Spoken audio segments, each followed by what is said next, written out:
1995 সালের জুলাই মাস।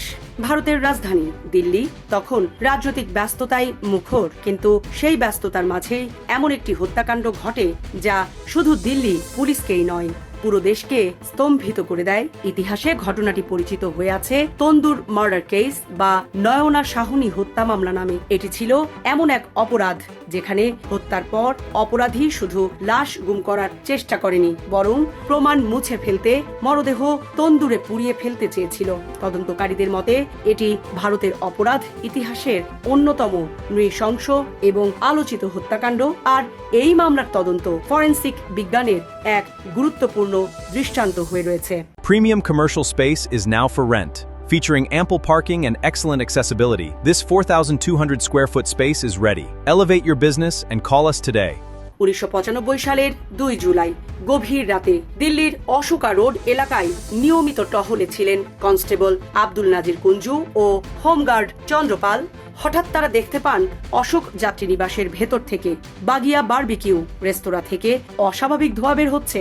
সন্দেহ হওয়ায় তারা ভেতরে ঢুকতে চাইলে রেস্তোরাঁর ম্যানেজার কেশব কুমার জানান পুরনো রাজনৈতিক পোস্টার ও ব্যানার পোড়ানো হচ্ছে। কথাটি শুনে প্রথমে তারা ফিরে গেলেও বিষয়টি কনস্টেবল কুঞ্জুর কাছে স্বাভাবিক মনে হয়নি। কিছুক্ষণ পর তিনি ভবনের পেছনের দেয়াল টপকে ভেতরে প্রবেশ করেন। ভেতরে ঢুকেই তিনি তীব্র পোড়া মাংসের গন্ধ পান। তন্দুরের পাশে দাঁড়িয়ে দুই ব্যক্তি আগুন আরো বাড়ানোর চেষ্টা করেছিলেন। কাছাকাছি গিয়ে তিনি দেখতে পান রক্তমাখা কালো প্লাস্টিক এবং মানুষের একটি কাটা হাড় পড়ে আছে। মুহূর্তে তিনি বুঝতে পারেন এটি কোনো সাধারণ আগুন নয়। উপস্থিত বুদ্ধি কাজে লাগিয়ে কাউকে কিছু না বলে বাইরে এসে ব্যাকআপ টিম ডাকেন। কিছুক্ষণের মধ্যেই পুলিশ অভিযান চালিয়ে ম্যানেজার কেশব কুমারকে আটক করে, তবে তার সঙ্গে থাকা অপর ব্যক্তি পালিয়ে যেতে সক্ষম হন। আগুন নিভিয়ে তন্দুর খুলতেই সামনে আসে এক ভয়াবহ দৃশ্য। ভেতরে পাওয়া যায় একজন নারীর আংশিক দগ্ধ মরদেহ। শরীরের বেশিরভাগ অংশ আগুনে পুড়ে গেলেও মুখের চোয়ালের কিছু অংশ অক্ষত ছিল। সেখান থেকেই তদন্তকারীরা নিশ্চিত হন নিহত ব্যক্তি একজন নারী। আটক কেশব কুমার জিজ্ঞাসাবাদে জানান যিনি পালিয়ে গেছেন তিনি আর কেউ নন, রেস্তোরাঁর মালিক এবং যুব রাজনৈতিক নেতা সুশীল শর্মা। কিন্তু নিহত নারীকে, এই প্রশ্নের উত্তর মেলে কয়েক ঘন্টা পর। থানায় হাজির হন মাতলুব করিম নামের এক ব্যক্তি। তিনি জানান নিহত নারী হলেন নয়না সাহনী এবং তিনি সুশীল শর্মার স্ত্রী। এই তথ্য প্রকাশের পরই গোটা ভারতে তীব্র আলোড়ন সৃষ্টি হয়, কারণ একজন রাজনৈতিক নেতার বিরুদ্ধে নিজের স্ত্রীকে হত্যা করে তন্দুরে পোড়ানোর অভিযোগ এর আগে কেউ কল্পনাও করেনি। তদন্তে উঠে আসে দিল্লি বিশ্ববিদ্যালয়ে পড়ার সময় নয়না সাহনী, সুশীল শর্মা এবং মাতলুব করিম তিনজনই ছাত্র রাজনীতির সঙ্গে যুক্ত ছিলেন। বিশ্ববিদ্যালয় জীবনে মাতলুব ও নয়নার মধ্যে প্রেমের সম্পর্ক গড়ে ওঠে। তারা বিয়ে করতে চাইলেও ধর্মীয় ভিন্নতার কারণে দুই পরিবার সেই সম্পর্ক মেনে নেয়নি। পরে দুইজন আলাদা হয়ে যান। নয়না ধীরে ধীরে সুশীল শর্মার ঘনিষ্ঠ হন। বন্ধুত্ব থেকে প্রেম, তারপর বিয়ে। কিন্তু বিয়ের পরই শুরু হয় সম্পর্কের অন্ধকার অধ্যায়। বাইরে থেকে সুশীল ছিলেন ভদ্র, শিক্ষিত ও জনপ্রিয় রাজনৈতিক নেতা, কিন্তু ঘরের ভেতরে ছিলেন ভীষণ সন্দেহপ্রবণ ও নিয়ন্ত্রণকারী স্বামী। তদন্তে জানা যায় তিনি প্রায়ই নয়নাকে মারধর করতেন, মদ্যপ অবস্থায় নির্যাতন চালাতেন এবং অনেক সময় তাকে ঘরের ভেতর আটকে রাখতেন। এমনকি একবার ভয় দেখাতে নয়নার সামনে আগ্নেয়াস্ত্রও ব্যবহার করেছিলেন। এসব নির্যাতনে অতিষ্ঠ হয়ে নয়নার সম্পর্ক থেকে বেরিয়ে আসার সিদ্ধান্ত নেন। তিনি নিজের কর্মজীবন গড়ে তুলতে চান এবং পুরনো বন্ধু মাতলুব করিমের সঙ্গে আবার যোগাযোগ শুরু করেন।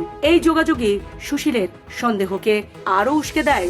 ঘটনার রাতে নয়নাকে ফোনে কথা বলতে দেখে সুশীলের সন্দেহ চরমে পৌঁছে যায়। নয়না ফোন রেখে দিলে তিনি শেষ ডায়াল করা নম্বরে আবার ফোন করেন। ওপাশে ছিলেন মাতলুব করিম। এরপর দুজনের মধ্যে তীব্র বাক বিতণ্ডা শুরু হয়। এক পর্যায়ে রাগের মাথায় সুশীল নিজের লাইসেন্স করা পিস্তল দিয়ে নয়নাকে গুলি করেন। ঘটনাস্থলে মৃত্যু হয় নয়নার।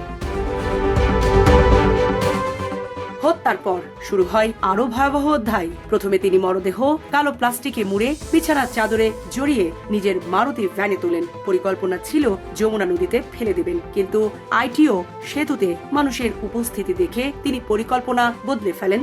এরপর তিনি চলে যান নিজের রেস্তোরাঁ বাগিয়া বারবিকিউতে। সেখানে তখনও কিছু ক্রেতা ছিলেন। সবাইকে দ্রুত বের করে দেওয়া হয় এবং কর্মচারীদেরও ছুটি দিয়ে দেওয়া হয়। এরপর ম্যানেজার কেশব কুমারকে পুরো ঘটনা জানিয়ে সহযোগিতা করতে বাধ্য করেন। সেই সময় রেস্তোরাঁর তন্দুরে আগুন জ্বলছিল। সুশীলের মাথায় আসে ভয়ঙ্কর পরিকল্পনা। নয়নার মরদেহ তন্দুরের ওপর রাখা হয়, কিন্তু সাধারণ আগুনে পুরো দেহ পুড়ছিল না। তাই আগুন আরো বাড়াতে পুরনো কাগজ, পরে কয়েক প্যাকেট মাখনও আগুনে ঢেলে দেওয়া হয়। আগুন ধীরে ধীরে ভয়াবহ আকার ধারণ করে, কিন্তু এই আগুনই শেষ পর্যন্ত তাদের অপরাধ ফাঁস করে দেয়। ধোঁয়া ও আগুন বাইরে থেকে দেখতে পেয়ে স্থানীয়রা সন্দেহ করেন। সেই সন্দেহ থেকেই ঘটনাস্থলে পৌঁছে যায় পুলিশ। হত্যাকাণ্ডের পর সুশীল দিল্লি ছেড়ে পালিয়ে যান। জয়পুর, মুম্বাই, তিরুপতি ও চেন্নাই ঘুরে শেষ পর্যন্ত বেঙ্গালুরুতে আশ্রয় নেন। নিজেকে আড়াল করতে তিরুপতিতে গিয়ে মাথাও ন্যাড়া করেন। অবশেষে 10 জুলাই তিনি বেঙ্গালুর পুলিশের কাছে আত্মসমর্পণ করেন। তদন্তে পুলিশ ফরেন্সিক প্রমাণ, অটোপসি রিপোর্ট, ঘটনাস্থল থেকে উদ্ধার আলামত, প্রত্যক্ষদর্শীর সাক্ষ্য এবং কেশব কুমারের জবানবন্দির ভিত্তিতে শক্ত মামলা তৈরি করে। প্রায় সম্পূর্ণ দগ্ধ মরদেহ থেকেও ডিএনএ ও অন্যান্য বৈজ্ঞানিক পরীক্ষার মাধ্যমে তদন্তকারীরা নিশ্চিত হন এটি নয়না সাহানির মরদেহ। জীবন অবাক না করলে কে করবে? 28% মিল্ক ফ্যাটের অবাক করার সাথে ফ্রেশ মিল্ক পাউডার। জীবন অবাক করুক প্রতিদিন। দীর্ঘ বিচার শেষে 2003 সালে আদালত সুশীল শর্মাকে হত্যা, অপরাধমূলক ষড়যন্ত্র এবং প্রমাণ নষ্টের দায়ে দোষী সাব্যস্ত করেন। প্রথমে তাকে মৃত্যুদণ্ড দেওয়া হয়, পরে উচ্চ আদালতেও সেই রায় বহাল থাকে। তবে দীর্ঘদিন কারাগারে ভালো আচরণের কারণে পরবর্তীতে তার মৃত্যুদণ্ড পরিবর্তন করে যাবজ্জীবন কারাদণ্ডে রূপান্তর করা হয়। ম্যানেজার কেশব কুমারও প্রমাণ নষ্টে সহযোগিতার দায়ে সাজাপ্রাপ্ত হন।